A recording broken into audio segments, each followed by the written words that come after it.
ವೃಂದಾವನವೇ ಮಂದಿರವಾಗಿ ಇಂದಿಯೇ ಶ್ರೀ ತುಳಸಿ. ವೃಂದಾವನವೇ ಮಂದಿರವಾಗಿ ಇಂದಿಯೇ ಶ್ರೀ ತುಳಸಿ.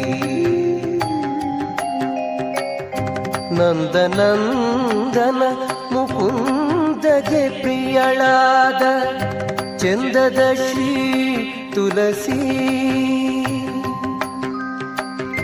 ನಂದನಂದನ ಮುಕುಂದಗೆ ಪ್ರಿಯಳಾದ ಚಂದದ ಶ್ರೀ ತುಳಸಿ.